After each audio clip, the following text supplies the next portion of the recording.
A single empty nail on a palace wall can speak louder than a press conference. One morning inside Clarence House's East Gallery, the silver frame that held Princess Charlotte's 9th birthday portrait was gone. No memo, no rotation schedule, no curatorial note. Just a blank space where the future should have been. In a court that communicates in symbols, the absence was a declaration. And within hours, it reached the only person for whom that blank space was unacceptable, the child's father. The decision, attributed to Queen Camilla in a tone as soft as Earl Grey and as deliberate as a chess move, looked minor on paper, a tweak to the mood of the room. In the palace, nothing is minor. Pictures are policy. Position is power. Frames are sentences in the monarchy's visual constitution. You remove a child from the wall and you remove her from the story. That is how optics work behind gilt cornices and closed doors. Staff felt it first, the hum that starts when the palace machine knows it has crossed a line. Housekeepers who served Elizabeth II, footmen who learned silence under Charles, archivists who catalogued smiles and bloodlines all sensed the rupture. George remained. Louis remained. Only Charlotte's portrait, taken by the Princess of Wales and loved by the staff for its fearless, mischievous light, vanished. The corridor did not merely look different. It read different. Kensington learned the news not from headlines but from the human wiring that has always carried truth faster than any communique, a phone call between two lifers who still believe the family should mean something. In Adelaide Cottage, Catherine heard first. The knot in her stomach wasn't anger, it was recognition. She has studied the language of the Crown longer than most journalists, the vocabulary of desks in Christmas broadcasts, the grammar of balcony lines, the syntax of who appears behind whom. She knows what an erasure looks like. William came home to a house where everything is arranged to protect 3 children from a world that never protected his mother. He listened. He asked for details. He looked at the mantel, George serious in school blazer, Louis icing on his cheek, Kate midlaugh, Charlotte braid like her mother's, chin set like her father's. He moved Charlotte's frame a few inches to the center, a small act, but a promise. Then he asked for records. It is a mistake to confuse William's quiet with passivity. He learned long ago that outrage feeds the very machine it tries to fight. What stops the machine is evidence, calm and undeniable. Within hours, the Prince of Wales had his private secretary request the East Gallery inventory logs, the names attached to curatorial alterations, the timestamps of keys signed in and out. He wanted the who, the when, the why placed, like pins on a map, where no one could pretend coincidence. Camilla has spent half a century mastering the theater of survivorship. She understands the temperature of front pages, the arithmetic of sympathy, the alchemy of time. She knows how to curate a room to declare the present sovereign and starve the ghosts.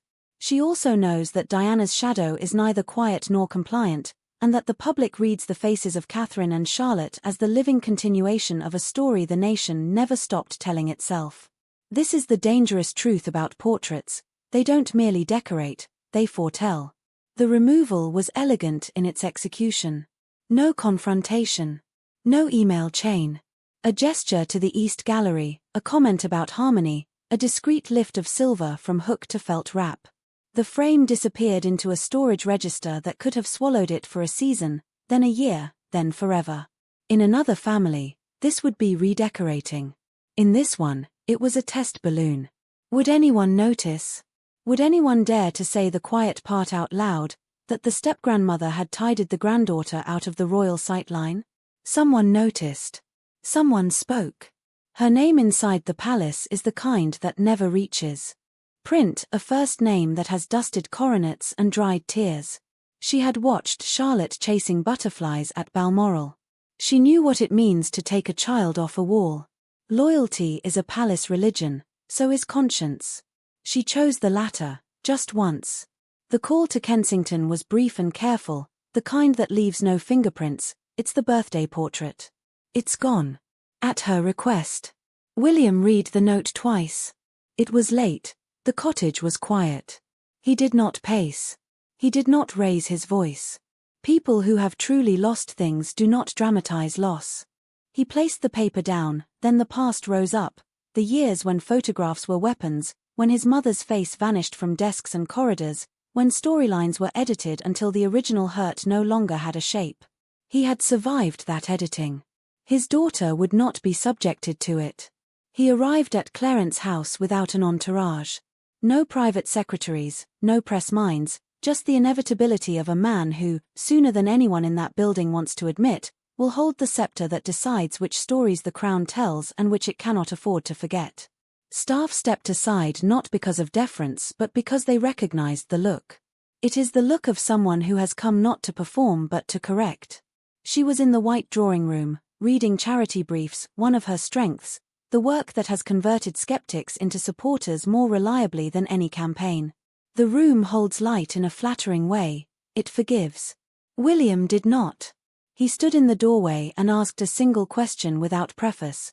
Why was Charlotte's photograph removed? The words were neither theatrical nor cold, they were precise. Precision is how you cut a knot without spilling rope. Camilla tried the language that has always served her, the shrug of a curator, the vocabulary of ambience and balance, a justification wrapped in linen. The room needed coherence. The tones were off. A rotation was due. He did not accept the premise. He listed the facts. George was still in place. Louis was still in place. Only Charlotte had been taken down. This is not about tones, he said. This is about legacy. The sentence landed with the gravity of a verdict, not an accusation. He was not there to argue, he was there to set the record.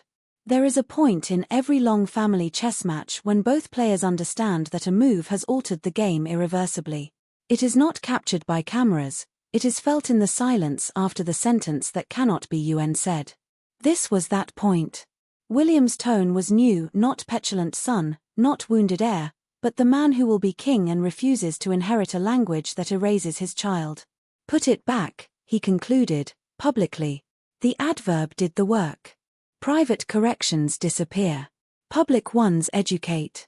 He left as he had arrived, without theatre, without witnesses who would gossip for sport. Power is often measured by how little noise it needs to make to be unmistakable. The portrait's return was as careful as its removal, but it carried a different temperature. A royal collection van. A conservator in cotton gloves. A wider frame, heavier gilt, not gaudy, but unmistakably elevated. And placement not in the East Gallery's polite sequence but beside the grand staircase, the artery every important foot must travel. A small brass plate beneath the image, Princess Charlotte of Wales, the future of the monarchy. The message could not be clearer if it were shouted from the balcony. The child had been reinstated not as decoration but as thesis. In palace code, the internal memo called it a clarification. Palace watchers know what that means. The Prince of Wales set a line, and the household stepped back from it. Staff report that the Queen paused when she first passed the staircase after the rehang. She did not comment. She did not have to. In courts like this, acknowledging a defeat out loud is considered worse than the defeat itself. The frame said everything. At Kensington, Catherine delivered the news to her daughter in the language mothers use when they need to explain a brutal lesson without leaving a bruise. Grown-ups make mistakes, she said, but love fixes things. Charlotte listened the way children do entirely, then asked the only question that matters, why was it taken down? Catherine answered with mercy. Perhaps someone forgot how special you are for a moment. Daddy reminded them. It is not the whole truth. It is the right truth for a child. What does any of this mean beyond one corridor? Everything, because portraiture is the Crown's original media strategy. From Holbein's Henry VIII to the sepia families on Queen Victoria's tables to the television images of Elizabeth's coronation, pictures have always stabilized what politics and scandal threaten to loosen. They are the ceiling fresco under which narratives march in a straight line. To remove Charlotte was to kink that line, to recenter the present around the reigning couple and mute the through line that connects the late Princess of Wales to the daughter who carries her lightest touch and the mother who learned how to keep a family intact under floodlights. Camille's defenders will say the Queen has the right to order her house as she wishes. They will note, correctly, that she has grandchildren of her own and a lifetime's worth of scars that make anyone defensive when judged against a sainted predecessor. They will remind us she has stabilized a king and contributed real work in causes no one else bothered to carry. All of that can be true. And still, you cannot curate away a nation's emotional memory. Charlotte's face is not a PR problem, it is a promise. The country has read that promise in Catherine's photographs for a decade: steady hand, direct gaze, the mischief you cannot coach and the duty you cannot fake. William's intervention did more than restore a frame. It codified a principle that will define his reign if he keeps it: the monarchy cannot be edited to flatter egos or erase discomfort. It can be disciplined, modernized, trimmed, humbled, but not rewritten to airbrush the heir's own child from view because the present finds the past inconvenient. The future king did not issue a statement. He issued a boundary. It will be remembered longer. Behind the scenes, the paperwork tells a story future historians will read with interest. The inventory amendment. The key log. The conservator's notes. The plate order. The phrase "the future of the monarchy" did not appear by accident. It rarely does. Somewhere in a binder, a line confirms that the prince requested visibility in a prominent domestic thoroughfare. Translation: make it impossible to miss. There is a temptation to treat episodes like this as gossip, to reduce them to palace catnip and ignore their constitutional calcium. Resist it. The crown survives through a choreography of images, rituals, and words that reassure a restless country it still knows who it is. When those images wobble, the country feels it.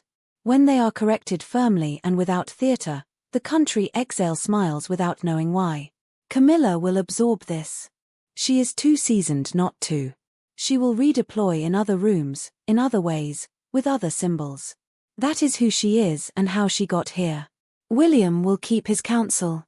That is who he is and why people who despise monarchy still trust him more than most politicians. Catherine will keep making the photographs that knit a complicated family into a simple story the public can love without hurting itself.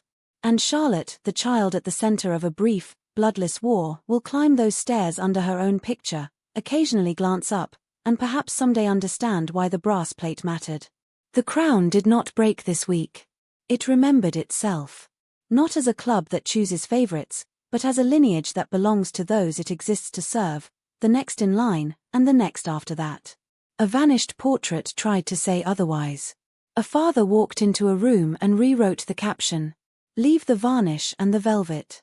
Forget the carefully worded memos. See the staircase as visitors will see it for years, a small girl in a blue dress, steady eyes, a hint of laughter waiting at the edge of her mouth.